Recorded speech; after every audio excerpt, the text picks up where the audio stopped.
For those of you who do not know what this puzzle is, it's called an octahedron, seeing that it has 8 faces. Each face might remind you of a pyraminx, and the solve is very similar.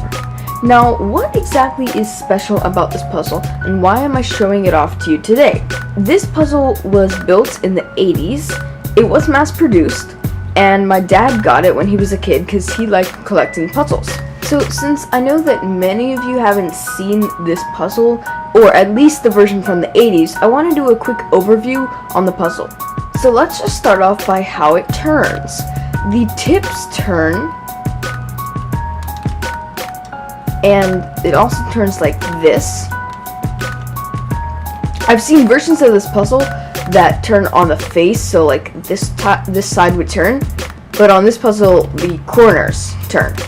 Obviously there aren't any floor-in holes, so the corner cutting isn't going to be that great on this puzzle, but it really wasn't made for speed, plus it was made in the 80s. When we're talking about speed on this puzzle, really, there is no speed. This puzzle was made for fun and for solving and for puzzle collectors, not speed solvers. It's an awkward puzzle to hold as well, and it just doesn't turn that well overall.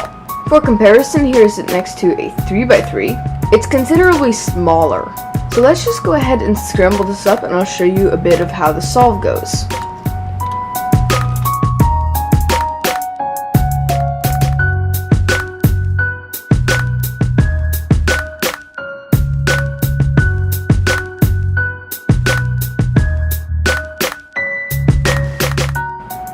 Okay, I think that looks pretty scrambled. So the way I would go about solving this is very similar to a pyraminx. I would do the tips first, just because I feel like that makes it easier for me to recognize pieces. Once I've done that, you basically just need to swap around the edge pieces. So I'm going to start on the white side. Here's the white and blue piece, and I'm just going to insert this like I would on a pyraminx. Knowing how to solve a pyraminx will be very beneficial if you want to know how to solve this cube. Okay, that completes the white face. Let's move on to another face. I'm going to do blue next. Once again, just inserting edge pieces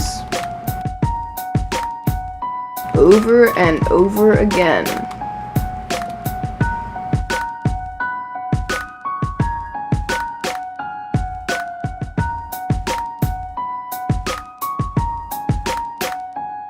The first 4 sides are the easiest, but the last layer is where it becomes a bit trickier. The algorithm I'm going to be using to solve the last layer on this cube is something very similar to this.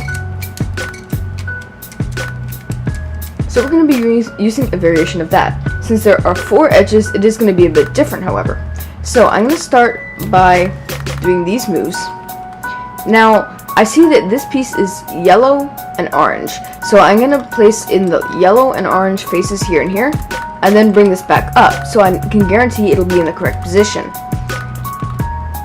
Now I'm going to bring in another piece. This is the yellow and green piece. Bring it down. Bring this side over. Place in the correct position. This is flipped, but that's okay. And now everything is in the right spot, so I'm just going to reinsert the blue. And we only need to flip 2 pieces. We're going to be using the exact same algorithm you would use to flip it on a pyraminx. Now I know a lot of people use different algorithms for this, but the one I use goes like this. Okay, so let's go ahead and perform the algorithm.